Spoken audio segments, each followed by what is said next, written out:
Wish this didn't stop popping all the time. So what is it? Anybody want to take a crack at telling me why stories are so powerful? Right there. Yeah, let's go with Luke. Let's go with Luke. What is it about stories that are so powerful? They're relatable. It's something that brings everybody together. Bulldog story. Correct.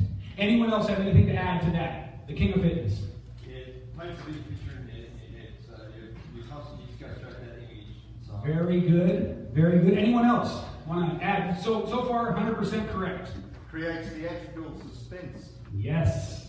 Okay, so all of those things are true, and stories create community.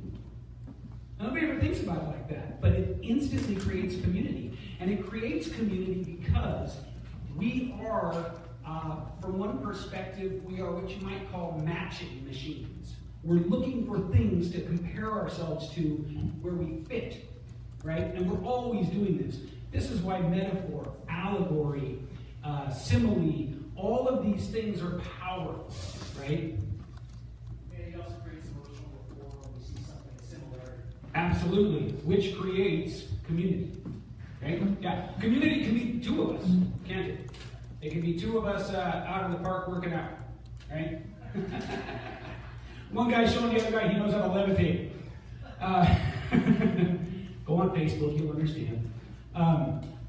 So we are pack animals, and we are machines, in a sense, as I said, that look for similarities. We're looking for ways all the time.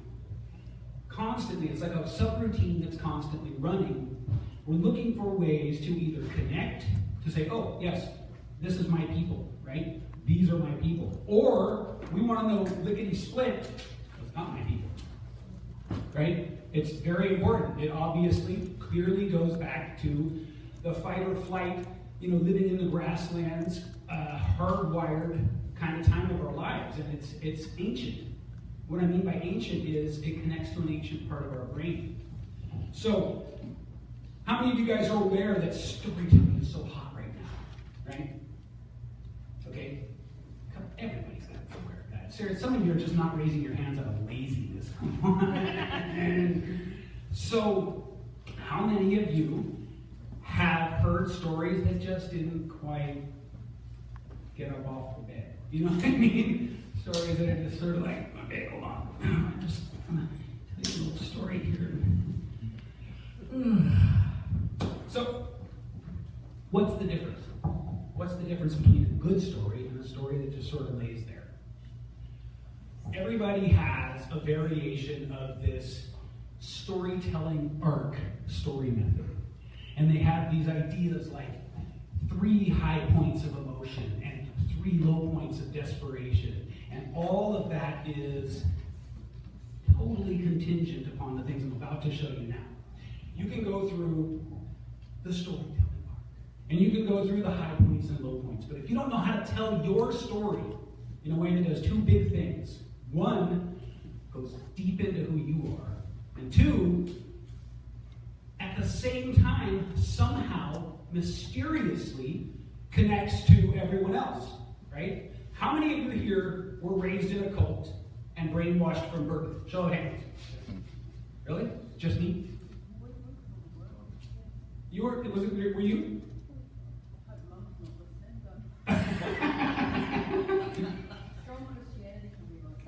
Yeah, and that's, on a side note, in condensed, intense religion is very similar.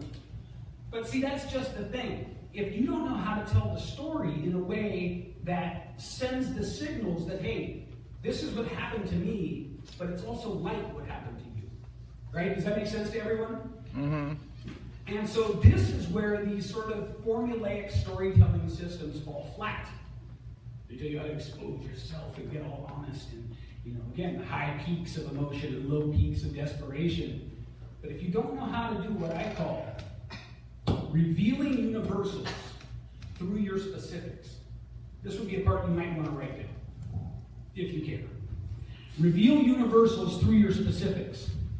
If you can't do that, then the most I'm going to get from you guys is, oh wow, you were born in a cult and brainwashed? And then that's it, because you can't relate to that. Anyone else, well, there will be a few people who probably know what it's like to live in a very dangerous neighborhood and have to fight all the time. Some of us, a couple of us at least, can relate to that, right? But how many people watched as two guys snuck up on them and with audacity said, shh, as we're sneaking up on you guys, and then turned and watched one of their older brothers knock the guy into a coma probably with a chain. Specifically, you can't relate to that. But in the general sense of the terror, the surprise, right?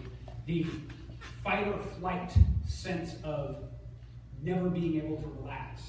Those things are a little more universal. So I'm going to walk you through my storytelling. I don't even like to call it a system. It's a way of thinking about it. And it's an acronym, and it's called STORY. So that works. That's handy. And we start with S. And S stands for Socratic arc, or structure if you're not into Greek. I thought that one would go over better. I was expecting more laughs on that. I really was. And the Socratic arc, or the structure, is the same structure that every great enduring fiction book throughout history has used. It's the same one that every movie that you can remember and like has used. And it's so simple. It is so crazy simple. 5% introduce them to the protagonist. In your guys' cases, that's almost exclusively going to be you, right? And there are two ways to do that. So you can introduce by slicing up time, which is to say, start in the present, go back to the past, or you can just start in the beginning and move forward in time.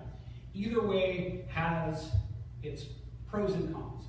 See, the whole thing that I want you guys to take away from this is if you just tell a story following a formula, you run the risk of either never connecting or at some point disconnecting, because it's all how you say it.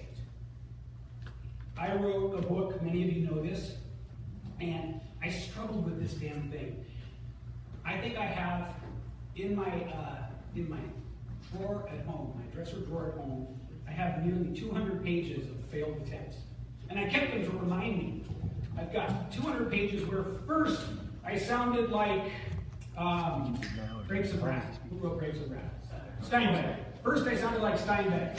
Then I sounded like Hitchhiker's Guide to the Galaxy. Who wrote that? Yes. Then I sounded like Adams. Then I sounded like Tom Robbins. And then I sounded like on and on and on, right? And so I would just hit a wall each time. And I didn't realize it until I did, that I wasn't sounding like. And then I had this other voice in my head. In marketing, you guys will know this. You have to write a book at a 5th grade level because America reads at a 5th grade level. You've heard that, right? Bullshit. Okay? Especially if you want that book to connect, if you want that story to connect. I finally was able to cathartically not sound like, decide I was not going to try to sound derivative of anyone I was impressed by. And I said, you know what? Your mother. I'm going to write this book as if I was the avatar for it, the ideal reader of this book. I love words. More than that, I love rhythm. I love turn of phrase. I love imagery. And if I was to read a book about somebody's life that was written at a 5th grade level, I would never get through it. So I said, screw everything that everyone is telling me. I'm going to write this as if I found this book, not knowing anything about this person, I'd be like, oh, right? And so that's what I did. And when I did that, all these things fell into place. And yes, we're still talking about structure here, believe it or not. Hope you're paying attention. First of all, I decided I'd start by introducing me, but at the hardest point in my life at that time. Because my life is all rainbows. I don't know if you guys know that about me. My life is all just frolicking through green meadows, right? No challenges whatsoever until this one came up. I can't see your faces that well, but I hope you're laughing. because you should be. I mean, you were there for the story yesterday, come on. So I started at the most challenging point in my life, and for me that point was realizing that after I had undone the double binds from a life in a cult, a life of drug abuse, a life of crime, after I had undone all the belief systems that were downloaded into my pristine little hard drive without my permission, and finally gotten on my feet, I realized it was my blood family that was the biggest detriment to me being who I was. Right? And so I opened the book by telling an incredibly exposed, transparent, vulnerable story about how my whole family, I'm being a little bit melodramatic here, but basically all turned on me all at once. Now you may think that was a bad thing, but it was the aha moment, right? It was literally the place where my life trajectory went from this to this. Because I realized in one of those, anyone seen the Blues Brothers? Yeah. Oh good. Remember when he goes to church and the light comes in through the window? And he goes, we're putting the band back together! That was what I did, right? I was like, oh my God, my family will never understand me! They'll never understand me. So it took a process. And this again, back to what we're actually talking about. It took a process to get to the point where I could say that. I had been able to say it out loud, but writing it down, back there, that's my fiancée, Jill. She is the one who got me to write the book, and she can attest. Writing it down was difficult. Like, not difficult like, oh, I'm afraid of this. Difficult like pulling it out. Like realizing that that was what needed to be said. So where you start should be an introduction to you right before the most difficult challenge you've ever faced. Does that make sense? But then, you know, they talk about, from there you have an arc, right? And we're still in yes, by the way. From there you have this arc, but the arc should never go like this, guys. The dramatic arc should never go like this. It should look like a combination of the gross domestic product and an EKG during an earthquake. It's really important. And that moves us to the next part, T. T is for tension and release. So, just the fact of I'm starting this story at the point where I realized I had to make a choice between, literally, between pursuing my dreams and staying part of my blood family. It's no exaggeration there. That was a literal, binary, night and day, light switch on or off choice I had to make. And I've never looked back. You can guess which one I took. The point, though, of telling your story in a way that other people can relate to, because not everyone here can relate to that, am I right? No. Something? Show of hands? White flags? Anything? But we can all relate to an immensely difficult choice, can't we? So when I'm talking about this, when I'm talking about the specifics of my family, you guys are going, okay, wow. But when I start to sort of include the theme, the broader human theme of big, crucial choices, I'm hoping, I'm assuming, and I'm guessing that all of you start to go, right? Oh, okay. You have to be able to do that. You have to be able to say, what's the story that happened, and what's the story underneath it that everyone can relate to? And this is, Jen, this is where the alchemy starts, right? This is where it becomes bigger than you and more universal. Now, I want to tell you a little bit about tension and release. I'm just going to, just for 1 second here. It's not a sanctioned move, by the way, to turn your mic off while you're on stage. So, the whole arc of the story has tension in it, right? That's the whole point of the story arc. Introduction / exposition, and then this arc that builds up to a dramatic climax, and then lets everybody down safely, right? And then there's the end, the resolution. The beginning and the end can comprise 5 to 10% between them, and all the rest happens in this arc. So if all the rest happens in that arc, can you understand why the arc should look like I said? It needs to have all these different ups and downs and different moments where you have varying degrees of tension and release. So S, what's S, everybody? Structure. A little louder. Structure. Good. Socratic arc structure. What's T? Do you know yet? Have I told you? Do you remember? Very good. You've got tension and release inherently built into the experience you went through to get here today. There's no question about it. You may have hurt your foot at the zoo, and you overcame it. Right? You overcame it. You were bigger than that. But you had to marshal the resources inside of you to come and kill it on the stage yesterday. Okay? Here is the truth about human attention. You need to take me from the edge of my seat to the back of my seat, over and over again. You need to have contrast when you're talking to me, right? You can't just be either all excitement and energy all the time, nonstop, blah, blah, blah. You will tune that out sooner or later, right? If Cornell had gotten up here and been that dynamic, but not had a story in it and a story that you could relate to, you would have tuned him out. It's human nature. We can't be bothered. You know what I mean? So you have to craft little tension and release moments within the bigger one. The example that I teach is, let's say the main story arc is about the forgetful but well-meaning husband who's at work while the wife is at home pregnant and goes into labor. Because everybody can, it's a pretty universal idea. And he's the well-meaning but forgetful husband, so he gets the call that she's pregnant. He rushes home, comes in, throws the keys, wherever, right? Because he's in a panic. He says, "Honey, I'm here. I've got you." And she says, "Okay, get me to the hospital." He goes, "Great." And he picks her up and he says, "Now, where the hell are my keys?" Right? First, small tension. Where are my keys? Without keys, no hospital. God knows what happens. It ain't good.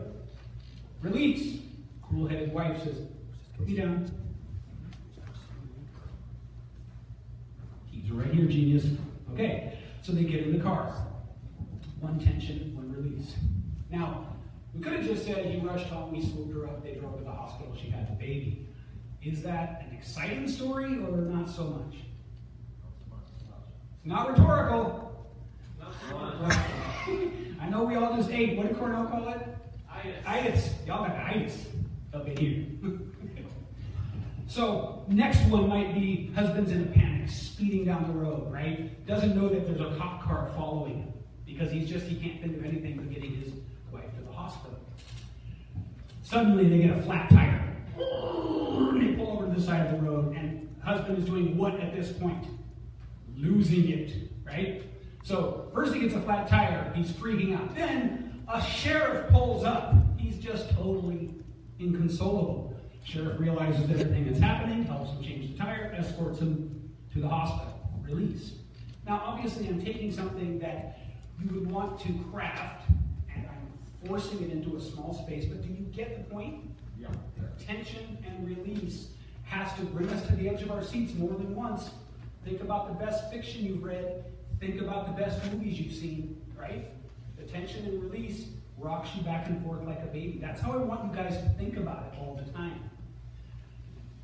What's the next letter in the word story? Who's paying attention? R. Oh. Sturdy.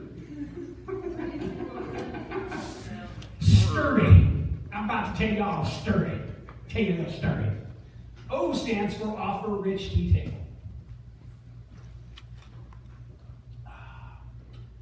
Does anybody here know the difference between a detail and a rich detail? Would anybody like to take a swing at it? Or you got too much itis? Luke? Oh, no, Sherry. Well, a detail is just a rich detail would be the car. Smell. No, you could even go with the color. With, Yes. Take your time. It's coming. You got this. And unfortunately, like my ADD.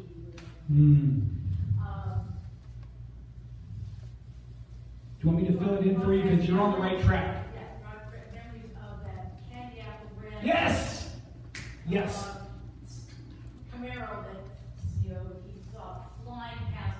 Yes. What are you going to remember more? Car speeding down the road or candy apple red Camaro flying by his house? And I would like to say that detail is a fact. A rich detail is an experience. Oh, you guys are good. You guys are good. That's perfect. That's perfect. Here's the way I put it. A rich detail, and I kind of tricked you a little bit, I kind of roped you in, is a sensory rich detail. Sensory rich is determined by at least 2 of the 5 senses. Good, you guys are loud. I like it. Sight, touch, taste, feel, sound. Yes? I think in writing, it tells us show, don't tell. Show, don't tell is a good way to think of it, yeah. And so there's some interesting things that happen when you're able to craft details that have, I typically say at least 2, right? Because not every detail needs to be, I don't know if anyone here has read, like, Even Cowgirls Get the Blues, or Jitterbug Perfume. One of my favorite authors, Tom Robbins, he would do metaphors and similes that were a page long. The guy was clearly on drugs. And God bless him for it, because he wrote great books. But not all of us want to do that, right? But the point is, if you can get me to experience it through my senses, it goes to a different part of my brain. Is that true or not? And if we can get, I'm going to be low-tech here, but if we can get directly to creativity, imagination, and emotions, what happens? We've got it, don't we? Yeah? Yeah. Creativity, imagination, emotions. What kind of words get us there? Candy apple red Camaro, flying by house. Well, yes, but sense related. Action words are good. Sense related is better, right? A quick example. Can you see that?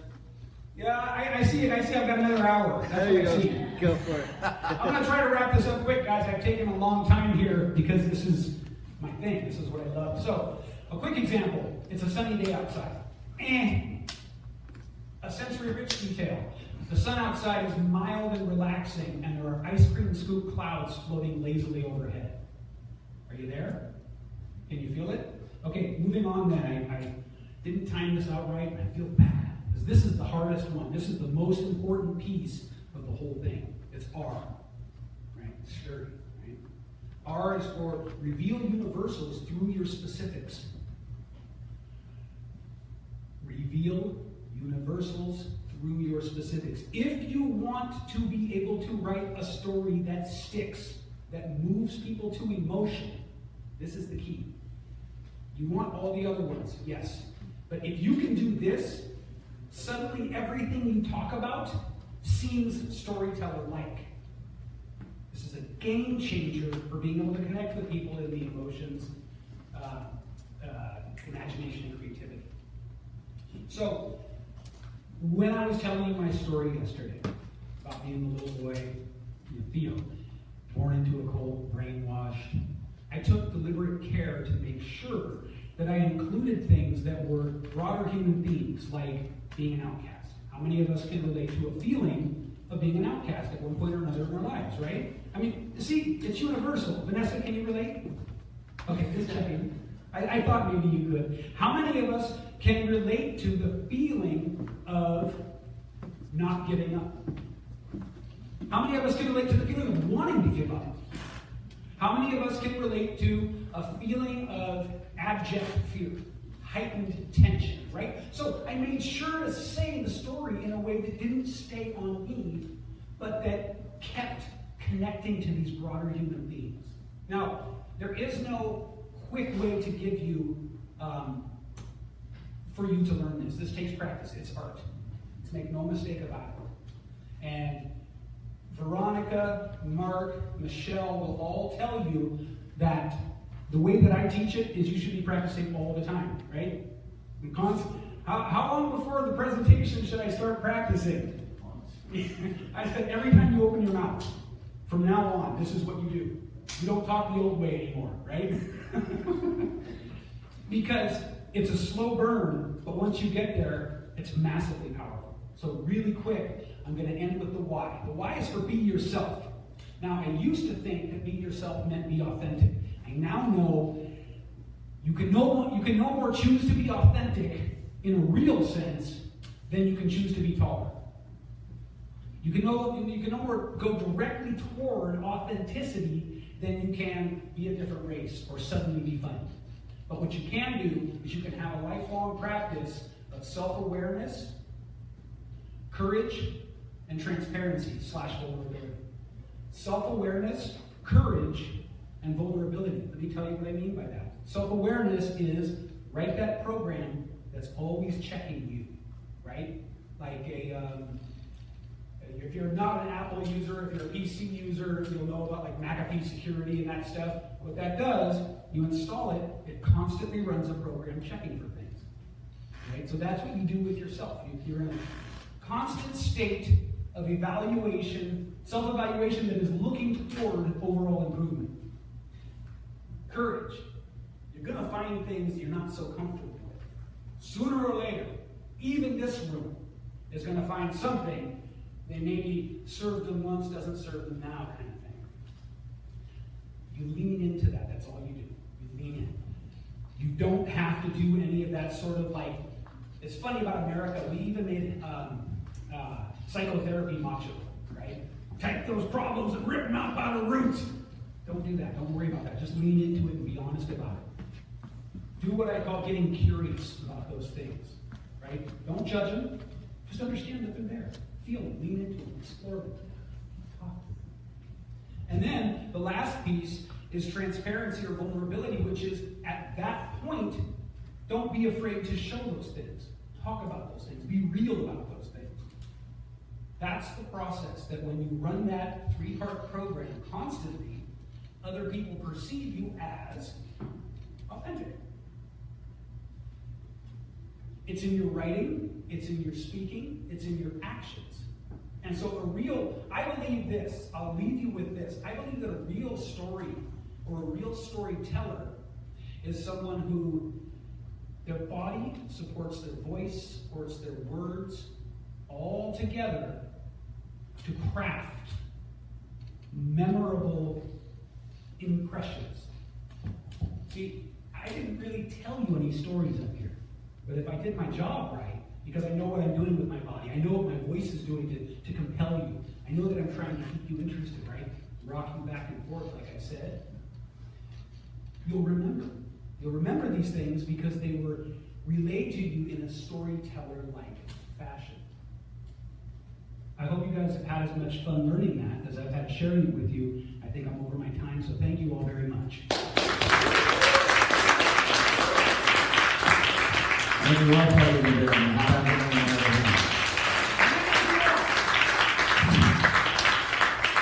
So, story, what does it stand for? What's the S stand for? Right, what's a T? Got it, what's the O? Right, what's the R? Awesome, what's a Y? There you go. All right, so we're all learning. So I have a question for you guys. As you see up there, it's called the 1000 Speakers Academy. We have almost 1,000 people here today, but not quite. So when this event happens again, how many of you would say to everyone that you know, hey, this has been a fantastic experience? Yes?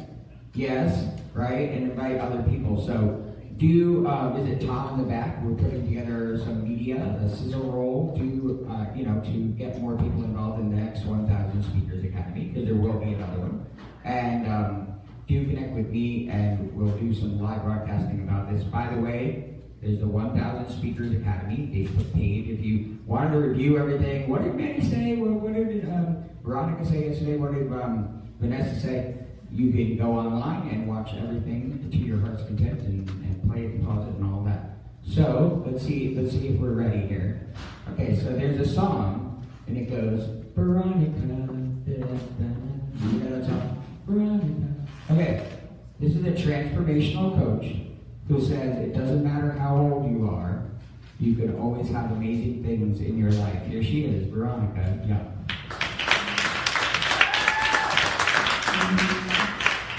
Hello, everyone. How's everybody? Good. Not sleeping yet? Okay, good. I'm going to say one word. Power.